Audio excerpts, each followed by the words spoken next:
नमस्कार दोस्तों, स्वागत है हमारे चैनल में। आज की वीडियो है गर्भ गीता के बारे में। बिना समय गवाए इस वीडियो को शुरू करते हैं। खुद की भूख भुलाकर वह पेट भरती है, एक मुस्कान के लिए सारे दर्द सहती है। उसका हर त्याग अदृश्य होता है, पर हर जन्म का आधार वही होती है। जब कोई स्त्री माँ बनती है तो वह सिर्फ एक शरीर नहीं बनाती, वह एक आत्मा को आकार देती है। मां बनना गर्भवती होने से शुरू नहीं होता, वह यात्रा तो उस सोच से शुरू होती है जब एक स्त्री पहली बार अपने भीतर किसी जीवन की कल्पना करती है। जब वह मन ही मन कहती है, अब मैं मां बनना चाहती हूं। और बस यहीं से शुरू होता है गर्भ संस्कार, एक ऐसी अदृश्य विद्या जो मां और शिशु के बीच एक सेतु बनती है, संवेदनाओं का, ऊर्जा का और संस्कारों का सेतु। लेकिन क्या यह सिर्फ एक परंपरा है या इसके पीछे कोई वैज्ञानिक आधार भी है? क्या यह केवल धार्मिक आस्था है या शिशु के भविष्य की एक सच्ची तैयारी? इन सवालों के जवाब आपको इस पूरी यात्रा में मिलेंगे और शायद आप खुद भी कुछ ऐसा महसूस करेंगे जो शब्दों से कहीं अधिक गहरा होगा। गर्भ यानी वह स्थान जहां जीवन पलता है, और संस्कार यानी वह ऊर्जा जो जीवन को दिशा देती है। इन दोनों को जोड़ दो तो बनता है गर्भ संस्कार, यानी गर्भ के अंदर ही एक ऐसा वातावरण बनाना जहां शिशु जन्म से पहले ही अच्छा सुन सके, अच्छा सोच सके और अच्छा बन सके। ये कोई बात की तैयारी नहीं है, बल्कि ये शुरुआत है।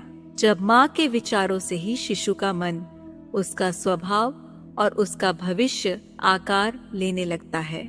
क्या आपको लगता है कि गर्भ में पल रहा शिशु कुछ महसूस कर सकता है? अगर आपको इस पर संदेह है तो सुनिए, विज्ञान क्या कहता है। गर्भस्थ शिशु चौथे महीने से ही ध्वनि को सुन सकता है। माँ की आवाज और उसके आसपास की ध्वनियां धीरे धीरे उस तक पहुंचने लगती है, और 5वें महीने तक आते आते हम माँ की भावनाओं पर भी प्रतिक्रिया देने लगता है। यानी अगर माँ तनाव में है तो गर्भ में वह भी बेचैनी से हलचल करता है, और अगर माँ शांत है तो शिशु भी गहराई से उस शांति को महसूस करता है। माँ की आवाज और उसके आसपास की ध्वनियां धीरे धीरे उस तक पहुंचने लगती है, और 5वें महीने तक आते आते वह माँ की भावनाओं पर भी प्रतिक्रिया देने लगता है। यानी अगर माँ तनाव में है तो गर्भ में वह भी बेचैनी से हलचल करता है, और अगर माँ शांत है तो शिशु भी गहराई से उस शांति को महसूस करता है। यही तो है वह समय जब माँ के विचार, माँ की भावनाएं, यहाँ तक कि माँ के कर्म भी धीरे धीरे उतरने लगते हैं उस नन्ही आत्मा की गहराई में। और यही तो है गर्भ संस्कार, एक माँ की वह अदृश्य पाठशाला जहाँ बच्चा पढ़ना शुरू करता है।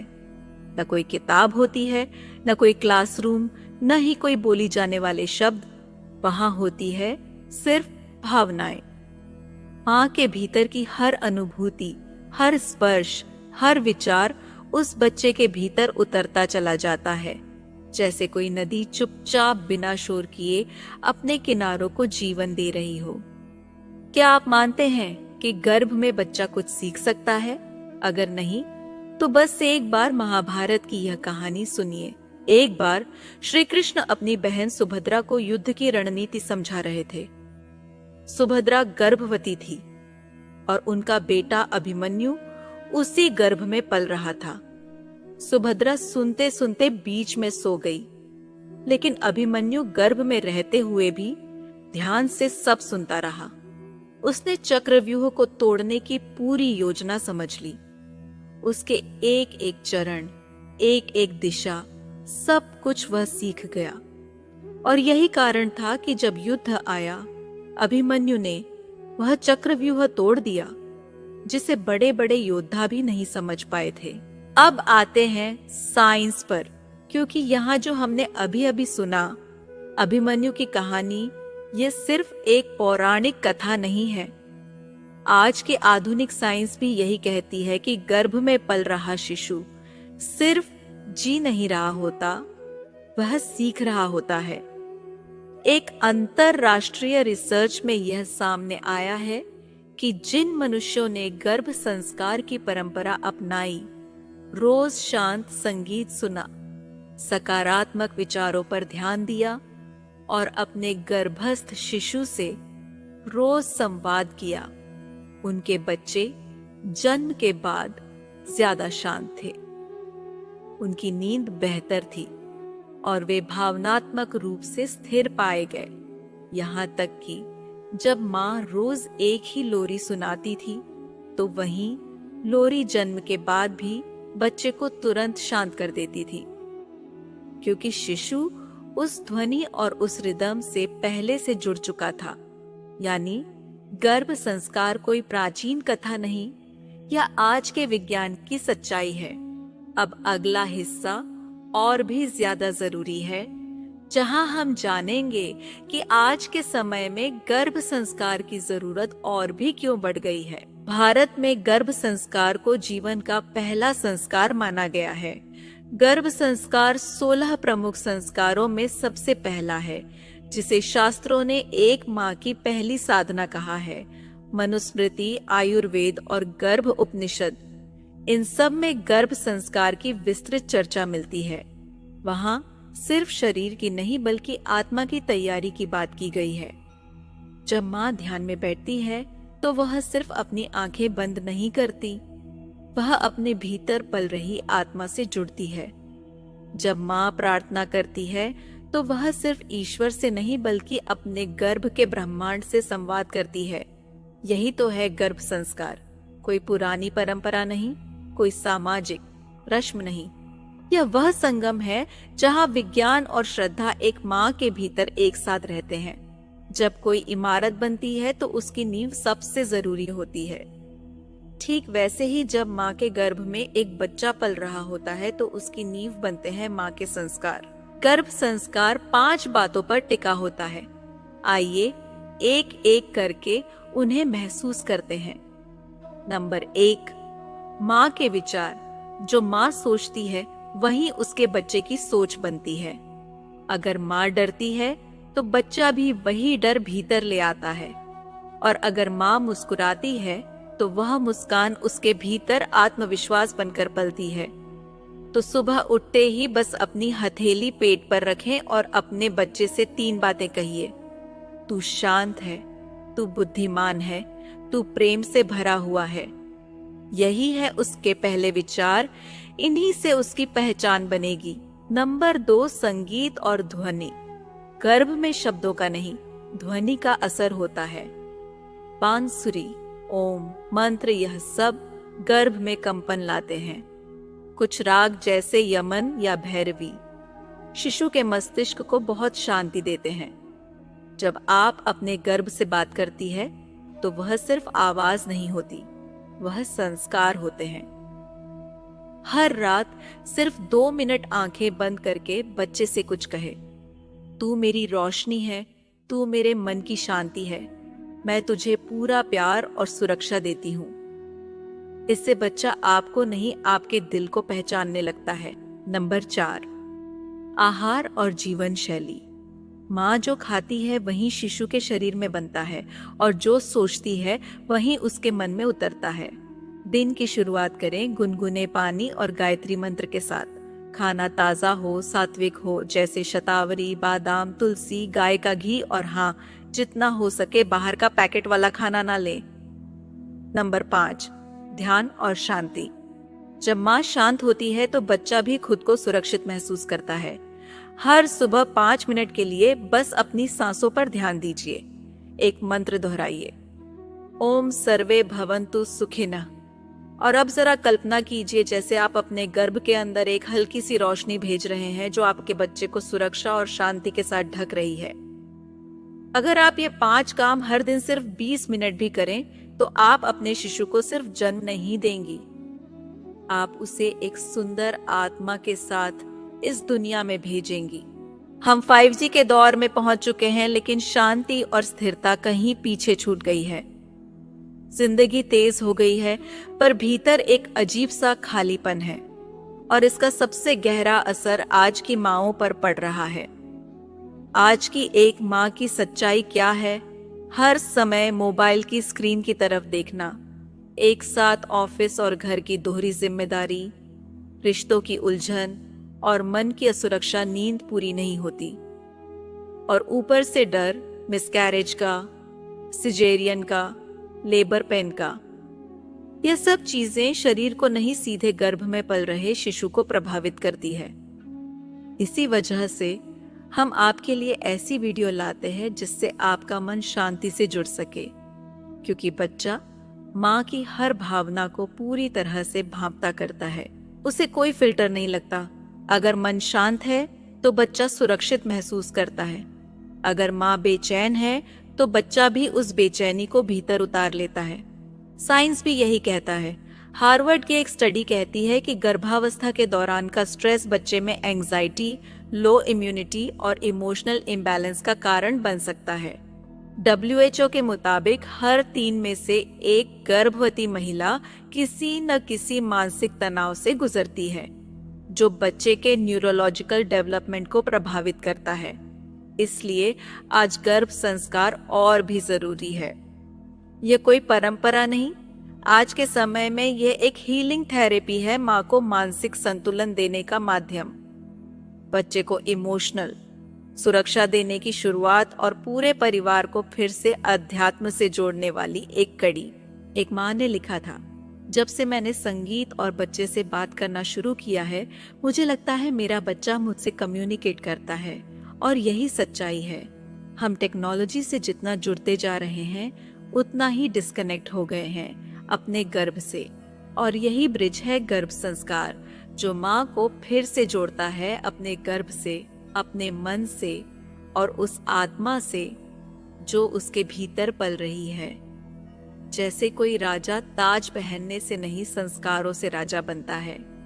माँ होना सिर्फ एक जिम्मेदारी नहीं है, वह एक आशीर्वाद है जिसमें सृष्टि की सबसे सुंदर शक्ति छुपी होती है।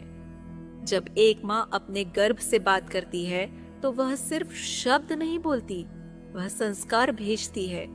जब माँ शांत होती है तो बच्चा उसे सुरक्षा समझता है। जब माँ प्रार्थना करती है तो बच्चा उसे ईश्वर समझता है।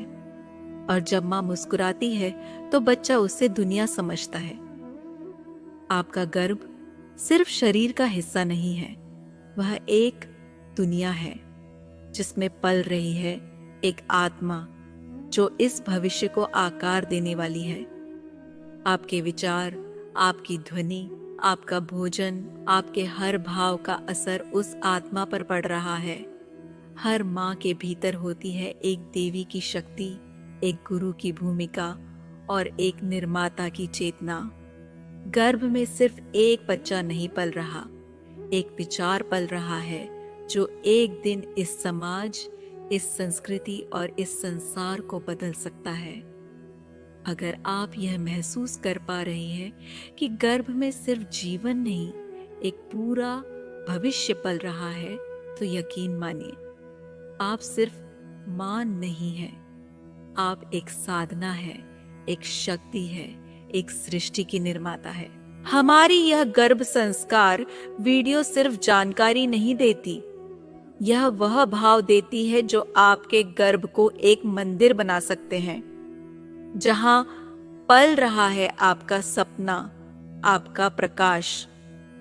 एक प्राचीन भारतीय परंपरा जो न सिर्फ एक बच्चे के जन्म से पहले उसके जीवन को संवार देती है, बल्कि माँ और बच्चे के बीच एक अनोखा रिश्ता भी बनाती है। तो तैयार हो जाइए, हम आपको बताएंगे कि गर्भ संस्कार क्या है, कैसे काम करता है और इसे आप अपनी जिंदगी में कैसे ला सकते हैं। चलिए शुरू करते हैं। ये कहानी है रीना की। रीना एक 28 साल की खुशमिजाज लड़की थी जो हाल ही में मां बनने वाली थी। एक दिन वह अपने ससुराल गई, जहां उसे अपनी सास की अलमारी में एक पुरानी किताब मिली। किताब का नाम था गर्भ संस्कार, गर्भ में संस्कारों की नींव। रीना ने किताब खोली और पढ़ना शुरू किया। उसकी आंखें चमक उठी जब उसने जाना कि हमारे पुराने ऋषि मुनियों का मानना था कि एक बच्चे का व्यक्तित्व, उसकी बुद्धि और उसका स्वास्थ्य ये सब गर्भ में ही तय हो सकता है। रीना सोच में पड़ गई। क्या सच में ऐसा हो सकता है? क्या मैं अपने बच्चे को गर्भ में रहते हुए कुछ सिखा सकती हूँ? उसने अपनी सास से पूछा। सास ने मुस्कुराते हुए कहा, बेटी, यह कोई जादू नहीं है, यह हमारी संस्कृति का विज्ञान है। रीना ने अपनी सास से पूछा, गर्भ संस्कार आखिर है क्या? सास ने उसे बैठाया और बड़े प्यार से समझाया। गर्भ संस्कार वह प्रक्रिया है जिसमें मां अपने गर्भ में पल रहे बच्चे को शारीरिक, मानसिक और आध्यात्मिक रूप से तैयार करती है। यह सिर्फ बच्चे के लिए नहीं, बल्कि मां के लिए भी एक खूबसूरत अनुभव होता है। हमारे शास्त्रों में कहा गया है, गर्भ में बच्चा सिर्फ एक शरीर नहीं, बल्कि एक आत्मा है जो हर चीज को महसूस करता है। मां की खुशी, उसकी उदासी, उसकी बातें और यहां तक कि उसके विचार भी। सास ने आगे बताया, महाभारत में अभिमन्यु की कहानी तो सुनी ही होगी तुमने। उसने अपनी मां सुभद्रा के गर्भ में ही चक्रव्यूह भेदने की कला सीख ली थी। यह गर्भ संस्कार का ही एक उदाहरण है। रीना हैरान थी। उसने सोचा, अगर अभिमन्यु ऐसा कर सकता है तो मेरा बच्चा भी तो कुछ खास बन सकता है। रीना ने किताब को और गहराई से पढ़ा और फिर अपनी दोस्त अनु से बात की, जो एक डॉक्टर थी। अनु ने उसे बताया कि रीना, यह सिर्फ परंपरा नहीं बल्कि आज का विज्ञान भी इसे मानता है। जब मां गर्भवती होती है तो बच्चे का दिमाग तेजी से विकसित होता है। वैज्ञानिक कहते हैं कि 20वें हफ्ते के बाद बच्चा सुन सकता है, महसूस कर सकता है। मां जो गाती है, जो बोलती है, जो सोचती है, उसका असर बच्चे के दिमाग पर पड़ता है। अनु ने आगे कहा, अगर मां खुश रहती है तो बच्चे में स्ट्रेस हार्मोन कम बनते हैं और वह स्वस्थ पैदा होता है। अगर मां अच्छी बातें सोचती है तो बच्चे का मानसिक विकास बेहतर होता है। अब रीना को समझ आ रहा था कि गर्भ संस्कार कोई अंधविश्वास नहीं, बल्कि एक सोचा समझा तरीका है। रीना ने ठान लिया कि वह अपने बच्चे के लिए गर्भ संस्कार शुरू करेगी। उसने अपनी सास और किताब की मदद से एक प्लान बनाया। सबसे पहले उसने सुबह जल्दी उठना शुरू किया। वह हर दिन 10 मिनट ध्यान करती, जिसमें वह अपने बच्चे से बात करती। मेरे प्यारे बच्चे, तुम बहुत अच्छे बनोगे। तुम में हिम्मत होगी, बुद्धि होगी और प्यार होगा। फिर वह भगवत गीता और रामायण की कहानियां पढ़ती। उसे लगा कि इन कहानियों से उसके बच्चे को नैतिकता और अच्छे संस्कार मिलेंगे। उसने शास्त्रीय संगीत सुनना शुरू किया, राग भैरवी, राग यमन, क्योंकि सुना था कि यह बच्चे के दिमाग को शांत करते हैं। रीना ने अपनी डाइट भी बदली। वह सात्विक खाना खाने लगी, दाल, सब्जियां, फल और दूध। जो मैं खाऊंगी वही तो मेरे बच्चे को मिलेगा। रीना ने अपने पति और सास ससुर को भी इसमें शामिल किया। उसका पति राहुल हर शाम उसके साथ बैठता और बच्चे से बात करता। बेटा या बेटी, तुम हमारे घर की रोशनी बनोगे। सास हर दिन मंत्र पढ़ती, ओम नमो भगवते वासुदेवाय, और कहती कि इससे बच्चे को सकारात्मक ऊर्जा मिलेगी। एक दिन राहुल ने रीना से पूछा, यह सब करने से सच में फर्क पड़ेगा? रीना ने हंसते हुए कहा, पढ़े या ना पढ़े, लेकिन मुझे अपने बच्चे से जुड़ाव महसूस हो रहा है और यह अपने आप में बहुत बड़ी बात है। ध्यान और सकारात्मक सोच। हर दिन 10 से 15 मिनट शांत बैठे, अपने बच्चे से बात करें। उसे बताएं कि आप उससे कितना प्यार करते हैं। शास्त्रीय संगीत सुने या गायत्री मंत्र, ओम जैसे मंत्रों का जाप करें। इससे मां और बच्चे दोनों को शांति मिलती है। रामायण, गीता या कोई प्रेरणादायक किताब पढ़ें। बच्चा आपकी आवाज सुनकर सीखता है। हल्का योग जैसे प्राणायाम और गर्भ संस्कार के लिए बने आसन करें। इससे शरीर स्वस्थ रहता है। ताज़ा और शुद्ध खाना खाएं, तला भुना और बाहर का खाना कम करें। अपने पति और घर वालों को शामिल करें। बच्चा सबकी आवाज पहचानता है। 9 महीने बाद रीना ने एक खूबसूरत बेटी को जन्म दिया। उसका नाम रखा गया संस्कृति। जब संस्कृति पैदा हुई तो डॉक्टर ने कहा, यह बच्ची बहुत शांत और स्वस्थ है। रीना को लगा कि उसका गर्भ संस्कार सफल रहा। जैसे जैसे संस्कृति बड़ी हुई, वह बहुत समझदार और शांत स्वभाव की निकली।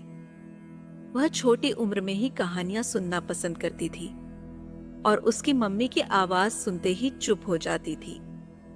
रीना आज भी कहती है, गर्भ संस्कार ने न सिर्फ मेरी बेटी को बेहतर बनाया, बल्कि मुझे एक माँ के रूप में भी पूरी तरह तैयार किया। यह कोई जादू नहीं है, बल्कि प्यार, विश्वास और विज्ञान का अद्भुत मेल है। अगर आप भी माँ बनने वाली हैं या आपके घर में कोई गर्भवती है तो गर्भ संस्कार को जरूर आजमाएं। यह आपके बच्चे के लिए सबसे खूबसूरत तोहफा हो सकता है, एक ऐसा तोहफा जो उसके जीवन की नींव को मजबूत बनाता है। क्या आपने कभी सुना है कि एक बच्चा अपनी माँ के गर्भ में ही युद्ध की सबसे जटिल रणनीति सीख गया? न तलवार थी, न कोई गुरुकुल, बस एक माँ थी, उसका प्रेम था और एक पिता की वाणी, जिसे सुनकर एक अजन्मे बालक ने चक्रव्यूह भेदने की कला सीख ली। यह कोई कल्पना नहीं, यह महाभारत का वह सच है जो हमें बताता है कि एक माँ की कोख में भी युद्ध की शुरुआत हो सकती है। और उस बच्चे का नाम था अभिमन्यु। आज की इस कहानी की शुरुआत होती है महाभारत काल के उस अध्याय से जहां प्रेम, भाग्य और भविष्य तीनों एक साथ चल रहे थे। अर्जुन पांडवों में सबसे पराक्रमी, सबसे निपुण धनुर्धर थे। उस समय अपने 12 वर्षों के वनवास के अंतिम पड़ाव पर थे। तीर्थ यात्राओं और आत्मचिंतन के माध्यम से वह अपने जीवन को दिशा देने की कोशिश कर रहे थे। उन्होंने अपनी यात्रा के दौरान कई मुनियों से ज्ञान प्राप्त किया, लेकिन अंत में उनका मार्ग उन्हें ले ही आया द्वारका। द्वारका भगवान श्री कृष्ण की नगरी, धार्मिकता, संस्कृति और संगीत का एक अद्भुत संगम। अर्जुन द्वारका पहुंचे तो वहां का वातावरण पूरी तरह अलग था। समुद्र की लहरें, मंदिर की घंटियां और कृष्ण की नगरी की दिव्यता, ये सब कुछ जैसे उनके थके हुए मन को शांति देने आए हो। और यही उनकी भेंट होती है। सुभद्रा, भगवान श्री कृष्ण और बलराम की बहन, एक अत्यंत सुंदर, सौम्य, गुणवान और तेजस्वी कन्या थी। जब अर्जुन ने पहली बार सुभद्रा को देखा, वह भगवान रुक्मिणी के मंदिर से लौट रही थी। सफेद वस्त्र, हाथों में पूजा की थाली और चेहरे पर एक शांत तेज। अर्जुन की दृष्टि कुछ क्षणों तक स्थिर रह गई। वो केवल सौंदर्य नहीं देख रहे थे, वह एक ऐसे व्यक्तित्व को देख रहे थे जिसमें भविष्य की माता, भावी रानी और एक वीर योद्धा की जननी छिपी थी। अर्जुन मन ही मन बोल पड़े, यदि इस स्त्री से कोई पुत्र जन्म ले तो वह निश्चित ही महापुरुष होगा। श्री कृष्ण अर्जुन की मनस्थिति को भांप गए थे। वे मुस्कुराए और बोले, पार्थ, तू तीर्थों की यात्रा पर निकला था, लेकिन तुझे अपनी संतान का तीर्थ मिलने आया है। सुभद्रा कोई सामान्य कन्या नहीं, वह उस यज्ञ की अग्नि है जिसमें धर्म का बीज अंकुरित होगा। अर्जुन थोड़ा संकोच में थे, क्योंकि सुभद्रा यादव कुल की राजकुमारी थी और बलराम चाहते थे कि सुभद्रा का विवाह कुरुवंश से बाहर हो। लेकिन श्री कृष्ण ने कहा, सच्चा विवाह वही है जहां मन और कर्म दोनों शुद्ध हो। सुभद्रा का अभिमान मौन में उत्तर दे रहा था। अर्जुन की विनम्रता, उनकी वीरता और उनका धर्म के प्रति समर्पण, सब कुछ सुभद्रा के हृदय को छू गया था। अर्जुन और सुभद्रा के बीच कुछ दिनों में आत्मीयता बढ़ी। वे एक दूसरे से धर्म, जीवन और भविष्य पर बातें करने लगे।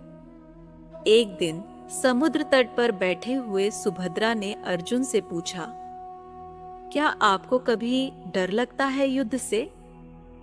अर्जुन मुस्कुराए, हाँ, जब मैं सोचता हूं कि मेरे भीतर कोई ऐसी शक्ति न हो जो मेरी संतति को आगे ले जाए, तब डर लगता है। सुभद्रा बोली, तो हम दोनों एक ऐसा जीवन रचें जहां भय नहीं संस्कार हो। श्री कृष्ण के आशीर्वाद और योजना से अर्जुन और सुभद्रा का विवाह हुआ। एक दिव्य उत्सव की तरह शंखनाद, मंत्र, पुष्प वर्षा। और उसी दिन भगवान श्री कृष्ण ने सुभद्रा के कान में कहा, अब तुम केवल मेरी बहन नहीं अपितु एक संस्कार देने वाली मां बनोगी।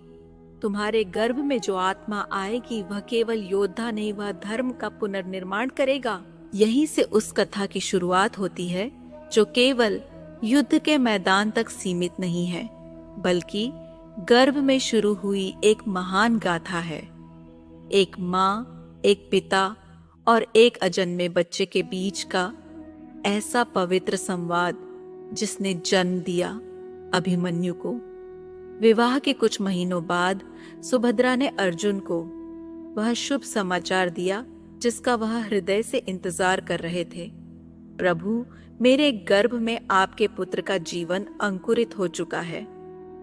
अर्जुन कुछ क्षणों तक मौन रह गए। उनके मन में जैसे कोई अनदेखा दीपक जल उठा।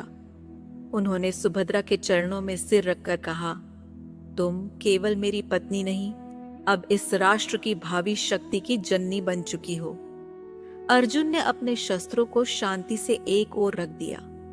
अब उनकी तलवार, उनका धनुष वाणी, विचार अब ध्यान बन गए थे।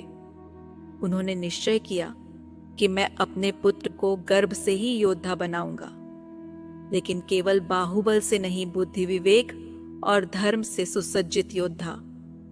उन्होंने सुभद्रा के लिए एक विशेष कक्ष बनवाया जहां रोज वेदों का पाठ होता, शुद्ध वायु प्रवाहित होती, मंदिर की घंटियां बज उठती और जहां कोई नकारात्मक विचार प्रवेश नहीं कर सकता। एक दिन जब सुभद्रा 7वें महीने में थी, अर्जुन उन्हें लेकर महल के उद्यान में बैठे। चारों ओर नीम की छाया, हरे वृक्षों की मंद हवा और शांत वातावरण में अर्जुन ने कहना शुरू किया, प्रिय, आज मैं तुम्हें वह युद्ध प्रणाली समझाऊंगा जिसे चीर पाना किसी साधारण योद्धा के बस की बात नहीं होती। इसका नाम है चक्रव्यूह। सुभद्रा ने उत्सुकता से कहा, क्या यह रचना युद्ध को जीतने का उपाय है? अर्जुन बोले, नहीं, यह रचना युद्ध को रोकने का उपाय है। जो इसे समझ ले वह शांति तक पहुंच सकता है। हर परत एक भ्रम है, हर द्वार पर एक महारथी होता है और प्रवेश करते करते योद्धा अपने आप को भूल जाता है। जब अर्जुन यह सब समझा रहे थे तो सुभद्रा केवल श्रोता थी, लेकिन कोई और था जो हर शब्द को आत्मा की गहराई से सुन रहा था। वह था अजन्मा अभिमन्यु। गर्भ में परंतु पूर्ण चेतना में जैसे जैसे अर्जुन चक्रव्यूह की परतों की बात करते, अभिमन्यु की गति बढ़ती जाती। सुभद्रा ने अर्जुन का हाथ पकड़ा और कहा, मुझे लगता है मेरा गर्भ मुझे उत्तर दे रहा है।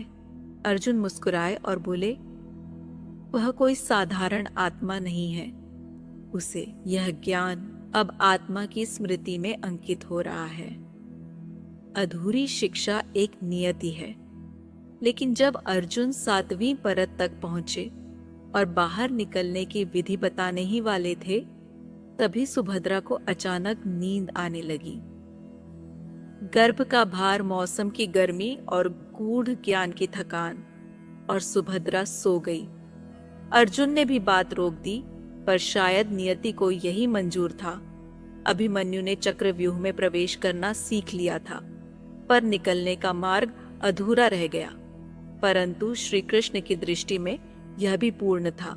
शाम को श्री कृष्ण महल आए। उन्होंने सुभद्रा के सोते हुए चेहरे को देखा, फिर अभिमन्यु के गर्भ की ओर दृष्टि की ओर मुस्कुराकर बोले, बालक ने जितना सुन लिया वही युगों के लिए पर्याप्त है, क्योंकि इसमें केवल अर्जुन की वाणी नहीं थी, इसमें मां की उपस्थिति, प्रेम और शक्ति भी समाहित थी।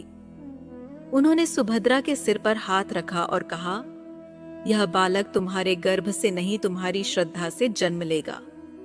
और यहीं से बन गया वह आधार जिस पर जन्मा इतिहास का सबसे तेजस्वी योद्धा अभिमन्यु।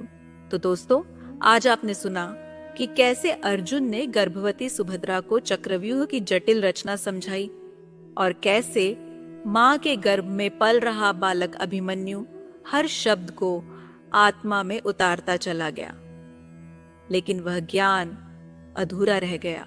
कहते हैं जन्म तो हर कोई लेता है, लेकिन कुछ जन इतिहास की दिशा मोड़ने आते हैं। आज हम बात कर रहे हैं अभिमन्यु की, जिसने गर्भ में ज्ञान पाया और जन्म लेकर उसे धर्म की रक्षा के लिए शस्त्र बना लिया। पौष माह की एक शांत चंद्र प्रकाश से भरी रात थी। महल के आंगन में तुलसी के पौधे के पास दीपक टिमटिमा रहा था। सभी वेद पाठी ब्राह्मण वैदिक मंत्रों का जाप कर रहे थे। उसी समय सुभद्रा ने एक दिव्य बालक को जन्म दिया। बालक का रंग स्वर्ण दमकता हुआ था, नेत्र गहरे, शांत पर तेजस्वी, चेहरे पर वैसा तेज जैसा देवताओं में होता है। उसका नाम रखा गया अभिमन्यु। जब अर्जुन ने उसे पहली बार गोद में लिया तो उन्होंने आंखें बंद कर एक ही बात कही, यह केवल मेरा पुत्र नहीं, यह धर्म का सिपाही है। अभिमन्यु साधारण शिशु नहीं था। जहां अन्य बच्चे खिलौनों से खेलते, वहां वह लकड़ी की तलवार से योद्धाओं जैसी मुद्राओं का अभ्यास करता। 3 वर्ष की उम्र में उसने धनुष को हाथ में थाम लिया। 4 वर्ष की उम्र में वह एक बार में 7 घंटे तक ध्यानस्थ बैठा रहता। 5 वर्ष में उसने एक बार बाल कृष्ण की मूर्ति को देखकर कहा, माँ, यह वही हैं जिन्होंने गर्भ में मुझसे बात की थी। सुभद्रा स्तब्ध रह गई। उन्हें समझ आ गया कि अभिमन्यु को केवल जन्म नहीं मिला है, उसे स्मृति भी मिली है। गर्भ में सुनी गई हर बात अब उसके व्यवहार, भाव और विचार में उतर चुकी थी। अर्जुन ने तय किया कि अभिमन्यु को महर्षि कृपाचार्य से शिक्षा दिलाई जाएगी। जब कृपाचार्य ने अभिमन्यु को देखा तो बोले, यह बालक तो प्रकृति से ही योद्धा है। इसके अंदर कोई तप्त अग्नि है जो सीखने के लिए तैयार है। कृपाचार्य में उसे ध्वनि की दिशा से शत्रु को पहचानना, घोड़े की चाल समझना और सामरिक ध्यान सिखाना शुरू किया। 10 वर्ष की उम्र में वह गुरु द्रोणाचार्य के आश्रम पहुंचा। वहां भीष्म, कर्ण और स्वयं द्रोणाचार्य उसकी प्रतिभा देखकर चकित रह गए। द्रोण ने कहा, यदि अर्जुन की छाया को देखना हो तो अभिमन्यु को देखो, लेकिन ध्यान रहे यह केवल छाया नहीं, यह अपने आप में प्रकाश है। एक दिन अभिमन्यु की भेंट कर्ण से हुई। कर्ण ने मुस्कुराकर कहा, तुम अर्जुन पुत्र हो, क्या तुम में वैसा ही पराक्रम है?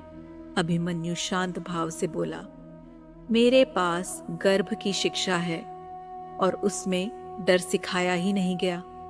सभी विस्मित रह गए। शब्दों में न अहंकार था न व्यंग्य, बस एक गर्भ में बोई गई आत्मा की स्पष्टता। श्री कृष्ण ने जब अभिमन्यु को पहली बार ध्यान करते देखा तो बोले, इस बालक को अब मेरी आवश्यकता नहीं है, यह स्वयं बन चुका है। एक दिन श्री कृष्ण ने सुभद्रा से कहा, बहन, तूने जो गर्भ में सुना, जो बोला, उसी से इस बालक की आत्मा बनी है। तूने केवल एक शरीर नहीं रचा, तूने धर्म का भविष्य गढ़ा है। संक्षेप में अभिमन्यु का जन्म ध्यान, श्रद्धा और ज्ञान से सींचा गया था। उसके खेल अभ्यास थे, उसकी चुप्पी ध्यान था, उसकी मुस्कान आश्वासन थी। अभिमन्यु वह था जो गर्भ की गहराइयों में ज्ञान को पहचान चुका था और अब समय आने पर उसे संसार के सामने दिखाने वाला था। जब कुरुक्षेत्र का युद्ध आया और 16 वर्ष का एक बालक एक पूरी सेना के सामने अकेला खड़ा हो गया और इस तरह जन्म हुआ अभिमन्यु का। वह बालक जो गर्भ में ही युद्ध की शिक्षा लेकर आया, एक ऐसा योद्धा जिसकी आभा बचपन से ही सबको चौंका देती थी। जब पहली बार उसने मां बनने का ख्वाब देखा, उसी पल एक नन्ही रूह ने उसे चुना था। वह गर्भ नहीं, विश्वास था जो भीतर पनपा। मां ने खुद को खोकर एक जीवन को बुना था। मां बनना सिर्फ एक जैविक घटना नहीं होती, यह तो आत्मा की तपस्या होती है। एक स्त्री जब जीवन को सोचती है, तब ब्रह्मा की जगह खुद लेती है। वह जब नींद में करवटें बदलती है, तो बच्चा उसकी सांसों में लोरी सुनता है। त्याग की वह हर परत परछाई बन जाती है। माँ की ममता समय से पहले उम्र चुनती है। कोई किताब नहीं, कोई पाठशाला नहीं, फिर भी सबसे बड़ा ज्ञान बन जाती है माँ। जिसे पढ़ना हो, त्याग की परिभाषा बस एक बार माँ की आंखों में झांक लेना। गर्भ सिर्फ एक शारीरिक प्रक्रिया नहीं, वह एक चेतन यात्रा है। वह एक आत्मा के धरती पर उतरने का द्वार है, और इस द्वार की पहली रक्षक होती है माँ। माँ सिर्फ जीवन नहीं देती, वह आत्मा को धरती पर आने से पहले ही भाव, विचार और संस्कार देती है। और यही होता है गर्भ संस्कार। जैसे बीज को अंकुर बनने के लिए सही मिट्टी, सही धूप और सही जल चाहिए, वैसे ही आत्मा को मनुष्य बनने के लिए चाहिए शुद्ध भावनाओं का वातावरण, संयमित दिनचर्या और गहरी आत्मीयता। माँ जो भी सोचती है वह सिर्फ विचार नहीं होता, वह एक कंपन होता है जो गर्भ तक पहुँचता है। यदि माँ भय में है तो बच्चा भी सुरक्षा की तलाश में रहता है। यदि माँ प्रेम में है तो बच्चा प्रेममय बनता है। गर्भ की दीवारें आवाज को रोक सकती हैं, लेकिन भावना को नहीं। इसलिए हर वो विचार जो माँ के भीतर चलता है, वह बच्चे की आत्मा तक पहुंचता है। बिना किसी भाषा के, बिना किसी शब्द के हम अक्सर मानते हैं कि बच्चे की शिक्षा जन्म के बाद शुरू होती है, पर सच्चाई यह है कि गर्भ ही उसका पहला विद्यालय होता है। जिस प्रकार यशोदा जी ने श्री कृष्ण को अपनी गोद में लोरी गाकर पाला, उसी तरह माँ का हर शब्द, हर भावना एक लोरी बनकर आत्मा को संस्कारित करता है। गर्भ संस्कार का मतलब है अपने आचरण को शुद्ध करना, अपने भोजन को सात्विक बनाना, अपनी भाषा को मधुर करना, अपने मन को शांत रखना, ताकि वह आत्मा जो आ रही है वह खुद को देवत्व के स्पर्श में पाए। हर माँ के गर्भ में सिर्फ एक बच्चा नहीं, एक भावी समाज पलता है। वह भावी डॉक्टर, शिक्षक, नेता, पिता या कलाकार हो सकता है, लेकिन वह सबसे पहले एक मानव होगा, और उसकी मानवता का पहला बीज बोया जाता है। माँ की प्रार्थना, ध्यान और भावना से गर्भ का धर्म है शांति देना, प्रेम देना और हर दिन यह कहना, हे आत्मा, तू धन्य है कि तू मेरे भीतर आया है। मैं तुझे केवल जीवन नहीं, दिशा भी दूंगी। आज जब मोबाइल, टीवी, सोशल मीडिया हर तरफ शोर मचा रहे हैं, वहां माँ के पास एक और भी जरूरी स्क्रीन है, अपने हृदय की स्क्रीन, जहां हर रात वह अपने शिशु से बात कर सकती है, कह सकती है, तू मेरी आस्था है। प्रेम, शांति और प्रार्थना की ऊर्जा। यह संवाद मोबाइल नेटवर्क से नहीं, मन और आत्मा के नेटवर्क से जुड़ता है। जब कोई स्त्री गर्भवती होती है, वह सिर्फ शरीर से नहीं बदलती, वह ऊर्जा से बदलती है। उसके भीतर ब्रह्मांड की सबसे शक्तिशाली क्रिया घट रही होती है। मां सृष्टि की रचना इसलिए कहा गया है। गर्भवती स्त्री को केवल देखना ही पुण्य है, उसकी सेवा करना तप है और उसके विचारों की रक्षा करना धर्म है। गर्भ संस्कार का अर्थ केवल धार्मिक क्रिया नहीं है, यह एक नव संस्कार है। एक माँ खुद को जितना प्रेम देती है, उतना ही बच्चा जीवन में आत्मसम्मान पाता है। एक माँ जितना शांति से जीती है, उतना ही बच्चा संयमित और संतुलित बनता है। इसलिए हर गर्भवती स्त्री को यह समझना जरूरी है कि वह सिर्फ एक शिशु को नहीं, अपने विचारों का भविष्य जन्म दे रही है। यदि आप मां बनने जा रही हैं, तो यह समय केवल दवाइयों, डॉक्टर और डिलीवरी की चिंता करने का नहीं। यह वह पवित्र साधना है जिसमें आप देवी, गुरु और सर्जक तीनों बन जाती है। हर रात सोने से पहले बस इतना कहे, हे आत्मा, मैं तेरा स्वागत करती हूँ। मेरे भीतर प्रेम है, प्रकाश है और तेरे लिए सुरक्षित स्थान है। तू इस धरती पर एक उद्देश्य लेकर आया है। मैं तुझे उस उद्देश्य की ओर आगे बढ़ने की शक्ति दूंगी। गर्भ सिर्फ एक जैविक प्रक्रिया नहीं है, यह एक ऊर्जा क्षेत्र है, एक प्रयोगशाला है जहां आत्मा और शरीर का मिलन होता है। जब कोई आत्मा मां के गर्भ में आती है तो वह खाली कागज की तरह नहीं होती, बल्कि अपने पूर्व जन्मों के संस्कार लेकर आती है। लेकिन वह अपने नए जीवन की बुनियाद उसी गर्भ में रखती है जहां मां की सोच, पिता का भाव, घर का वातावरण और समाज की ऊर्जा सब मिलकर उसे नया स्वरूप देते हैं। गर्भवती स्त्री को द्विगुणित चेतना कहा जाता है, क्योंकि वह एक नहीं, दो चेतनाओं को लेकर चल रही होती है। यही समय है जब मां योग की अवस्था में पहुंच सकती है। उसका मन अगर एकाग्र है, शांत है, प्रेम से भरा है, तो वह खुद भी साधना में होती है और अपने शिशु को भी उसी साधना में शामिल कर रही होती है। मां जब रोज ध्यान करती है, जब वह किसी मंत्र को दोहराती है, तो वह सिर्फ अपने मन को शांत नहीं करती, वह उस मंत्र की कंपनी को गर्भ तक पहुंचाती है। गायत्री मंत्र, श्री कृष्ण या राम नाम का जाप, यह सभी ध्वनियां न केवल शिशु के मस्तिष्क का निर्माण करती है, बल्कि उसकी आत्मा को स्थिरता और पहचान भी देती है।